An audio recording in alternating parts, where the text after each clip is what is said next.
দিয়ে রাস্তা।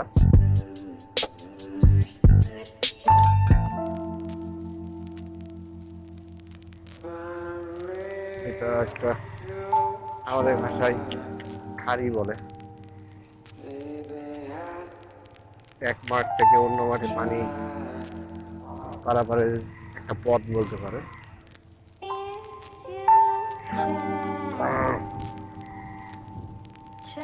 দুই পাশে অনেক গাছ, শীতল রাস্তা,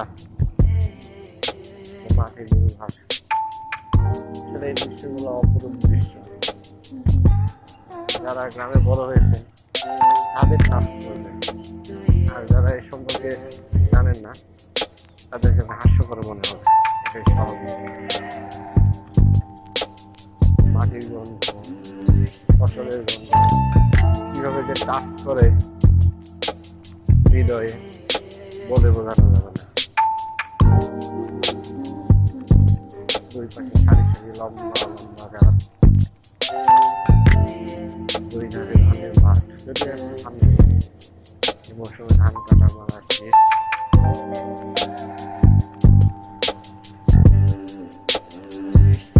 এটা মন্দিরে প্রবেশের একটা রাস্তা। রাস্তা হলো নতুন করে ব্রিজ হয়েছে। আমি মন্দিরটা আপনাদের ঘুরিয়ে দেখাচ্ছি। এই রাস্তা দিয়ে আসা যায়, এই রাস্তা দিয়ে আসা যায়। যেহেতু আমি এদিকেই আসবো, এটা একদম আমাদের মাঠ। এই মাঠের পশ্চিম দিকে হলো এই মন্দির।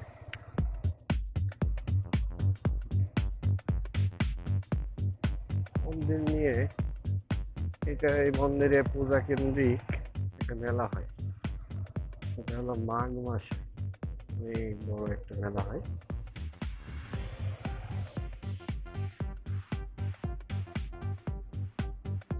দেখতে পাচ্ছেন হলো মন্দির।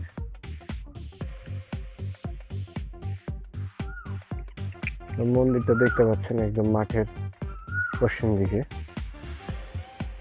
সেটা নিয়ে বলার কিছু নাই, দেখানোর কিছু নাই। এটা হিন্দু ধর্মাবলম্বীদের একটা উপাসনালয়। এখানে পূজা করে, সেটাকে কেন্দ্র করে পৌষ মাসের দিকে একটা মেলা হয়। মুসলিমদের ধর্মীয় রীতিনীতি অনুযায়ী এটা একটা, আমাদের ক্ষেত্রে এটা একটা শিরকি পর্যায়ে চলে যায়, যেটা একান্তভাবেই কাম্য নয়। আমি এটাকে প্রমোট করছি না, জাস্ট এটা আপনাদের সাথে শেয়ার করছি মাত্র, এছাড়া আর কিছু নয়। এইটাই আমাদের গ্রাম। সামনের দিকে যেটা দেখতে পাচ্ছেন এটাই আমাদের গ্রাম। আর এই পাশে যেটা দেখতে পাচ্ছেন এটা এটা হলো রাজশাহী নওগাঁ হাইওয়ে রোড।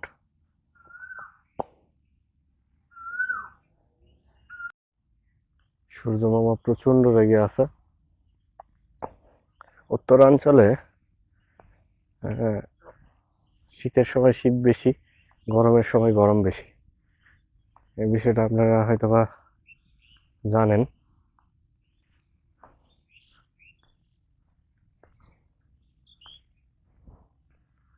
এটা ভুট্টা ক্ষেত। ভুট্টা নিয়ে চলে গেছে, গাছগুলো আছে, ছাগলেরা ঘাস খাচ্ছে।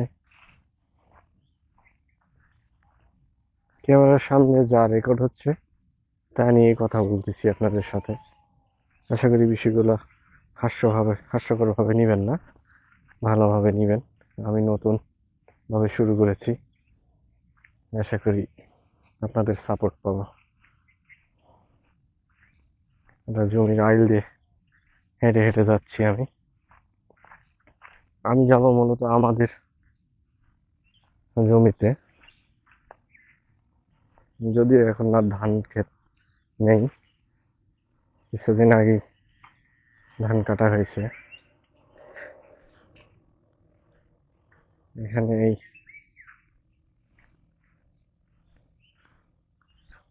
ইউক্যালিপটাস গাছ লাগানো হয়েছে এটার পাড় দিয়ে।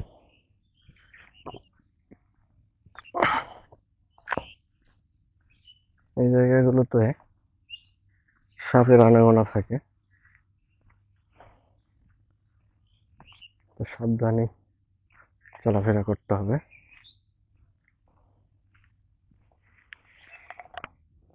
জমির আইল ধরে হেঁটে চলা, কত হেঁটেছি এই পথে, কত এসেছি ধানের মাঠে,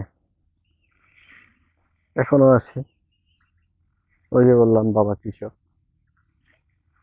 কিন্তু আর আগের মতো হয়ে ওঠে না। এখন কৃষি কাজটা খুব কষ্টকর হয়ে গেছে।